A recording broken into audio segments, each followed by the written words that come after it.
Hello folks, I'm Ed Overstreet and welcome to the Night Sky Imaging YouTube channel. We're in the middle of our workflow on NGC 7822, a bright nebula in Cephus, and let's head over to PixInsight and pick up where we left off and share my screen. In order to do that, I think you should be back where we left off. As a reminder, we created our luminance layers on our last video and prepared those, a bright one, a dark one, and one that 90% sure I'll be using. But I do like to create different variations of the luminance layer because it is the most critical piece in my pictures, because it provides the detail and the contrast that's often missing in the RGB image, at least in my images. So it may be the limitations of my optics because I do not have high-end equipment. It may be the lack of my knowledge. It could be a combination of all of those. But I have just found, and this works for me, that if I can get the colors the way I like them, I don't worry a lot about noise. I don't worry a lot about other than I do like to run the multilinear transformation tool in the linear mode to help remove some of the noise from the RGB combined image. But at the same time, I'm pretty comfortable knowing that my luminance layer is going to bring the contrast and some of the detail. Then once I have combined the luminance with the RGB channel, then I'll do some noise reduction work, and we'll be heading off into Photoshop at that time to make some other tweaks. But we have a lot to do yet in PixInsight, so let's get started. Remembering now that this is a linear picture, which means it needs to be stretched, and that's what this video is going to be all about, using the Histogram Transformation tool. I'm going to unstretch it, and it's now none of these pixels have been manipulated other than the manipulations we've made. Well, I shouldn't have said that. There are a lot of manipulations that have been made, but we haven't made any permanent change, and will not have done so until we run this histogram function. I'm going to show you a couple ways of doing that. In order to show you the two ways, I need to make two instances of this, or need to make a clone. And this is going to be the manual way that I do it. And I think there's 5 ways of stretching your image, from mask stretch, and there's a couple other ways, but I just don't find them to be a help to me. And I would suggest that you use one of these two, especially if you're getting started in your use of PixInsight, and I think you'll be comfortable with them.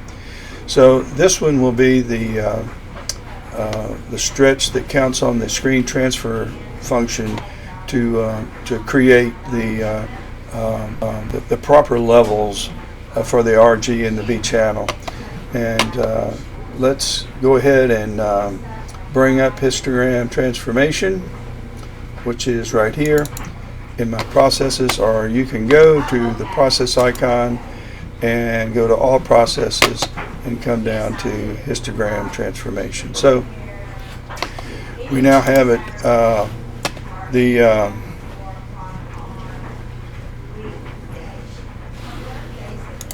The first way we're going to use, first method we're going to use is to let's go ahead and stretch this image using the screen transfer function.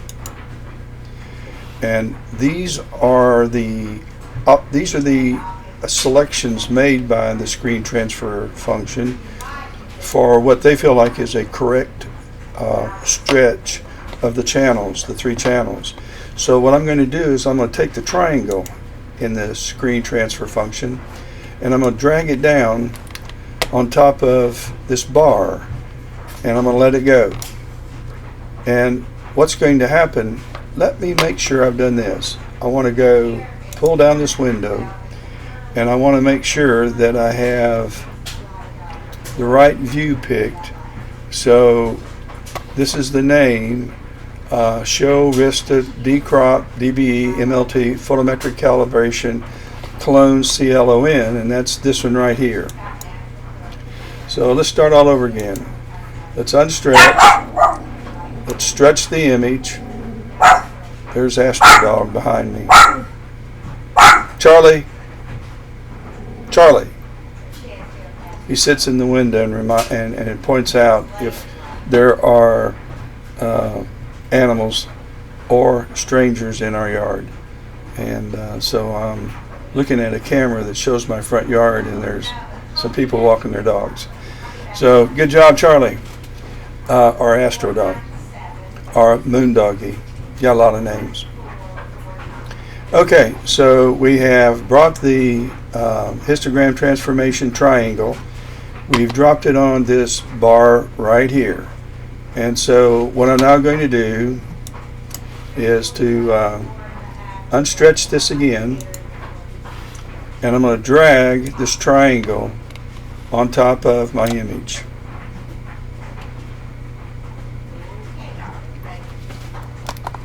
And it has stretched it. So if I try to unstretch it, too late. We've already stretched it. So this is now a linear converted to nonlinear image, and we've used the automatic features that are created in the screen transfer function as it balances out the colors. We drag that instance, put it on the bar of the screen transfer function. We make sure this image is unstretched, and then we drag this triangle, this triangle, and we drop it on the image, and it stretches it. So now we have a permanent stretch. But I like to do this manually, so let me just park that, and that happened to go back over here, and let's bring up this clone right here, and let's make sure that I've got the right one picked. This is the clone. So we want to go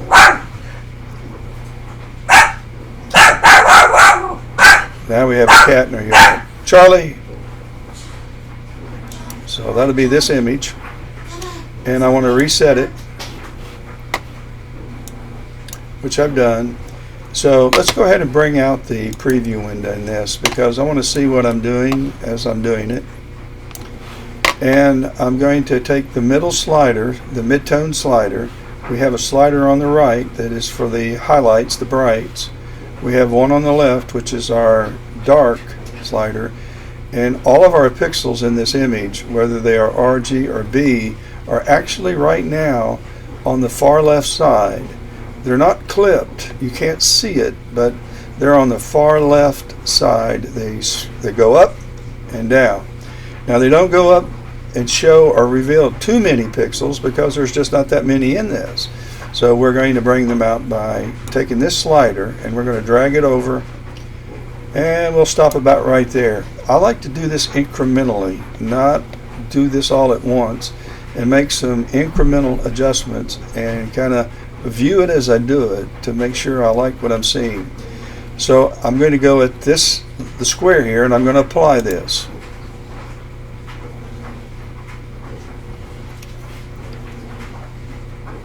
Okay, now I'm going to go back and I'm going to reset, and I'm going to move this again. Notice how my histogram, though, has moved away from the far left. This is the working part, and this is the actual visual image of where my pixels are falling. And so you can see that we have nothing clipped, although you can see the green channel falling along the bottom, and we have the green channel. The green channel goes from brights to darks, and you can see that in the image. the reds stop about right there, and the blues stop even shorter. So you're not seeing the effect of the reds and the blue yet. And this is going to be a predominantly HA image, or a green channel, or a green biased image, until we make further tweaks. So let's apply this.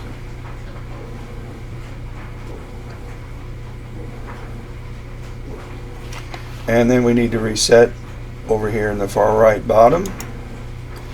And now we're going to drag our darks over, and we're going to drag them to where the very first channel starts to, and I'm looking at the top image, probably right there, and I'll drop it. Then I'm going to take the midtone and I'm going to bring it over, and I'm moving that histogram closer to the center, and I'm going to stop about there. I'm going to apply,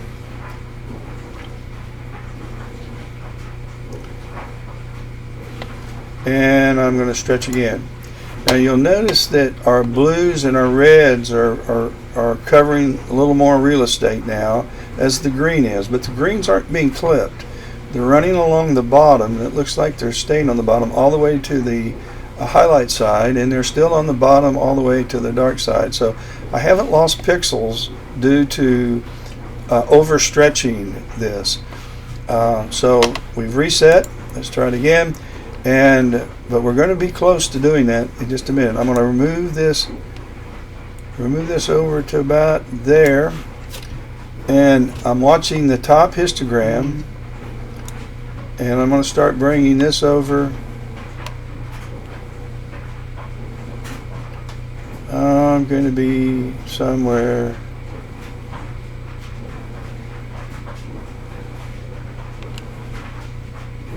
let's try there. And I think this is going to be, other than the dark slider, I think I'm going to be,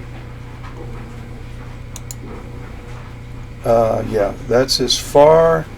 I may move this back now a tad. Now again, I'm watching the top slider, and this is it.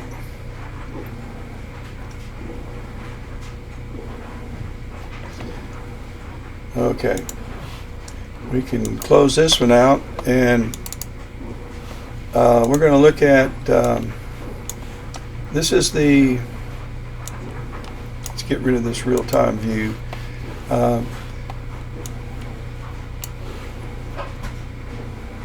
This is the one that I did just now manually, and this is the one that was done by the automatic histogram transformation.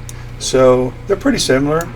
This has brought out some more of the blues, and I think there's a little more definition and contrast in the image, but it's both of them are going to ultimately end up turning out pretty much the same. But I'm going to go ahead and go with my manual, and I'm just going to save that. I may want to play with it later if I'm happy with the way this turns out. And I'm going to retitle this one Auto Histogram Transformation. And this is just going to be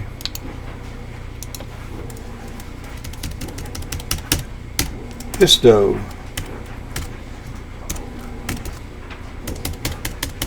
I can't type. Histo Transformation.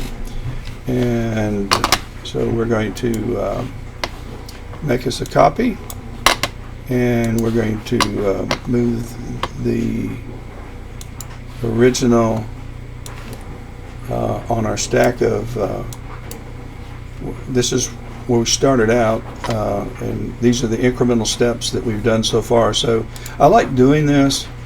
I'm very anal about these process icons, but if I want to go back and let's say and pick this thing up when I just did the crop and the dynamic background extraction, or if I want to go back to the SHO image. Now remember, we did SHO and we did HSO. We tried 2 different variations, but I may want to go back to the very beginning. And if I want to go back pre-drizzle, I can bring up the originals right over here, or I can pick the drizzled files and start from scratch. So I've kept everything. I have my mask all ready for me when I get ready to use those in these following steps.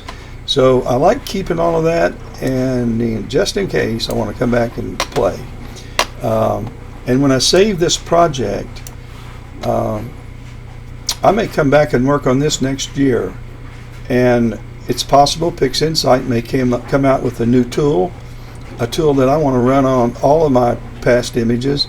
And if I have this saved incrementally as I'm doing, then if that tool had to be used in the linear state, then I could pick up where I left off after having ran my photometric calibration, and I could go back and pick it up right there.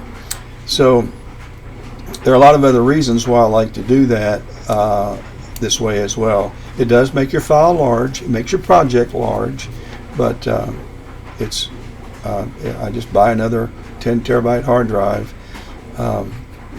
and proceed. Okay, well, we've stretched the image. We're now ready to go into the use of the SCNR function, which is a noise reduction tool, but it also helps to remove some of the color cast that your image may have. And we obviously we're looking at a green color cast that needs some work done on it, and I will see how the SCNR tool works, and I may not want to use it. The image right now is not real noisy, so I'm not real sure if I'll use it or not, but I will give it a try, and that will be the reason for the next video. So with that being said, I hope everybody finds some use out of this, and if you don't mind liking and subscribing and pulling the cord on the bell or whatever it is, you'll be reminded when the next video comes out, and I'll appreciate your support. So with that being said, hope everybody has a great day. Make sure you say something nice to somebody for your sake and for theirs.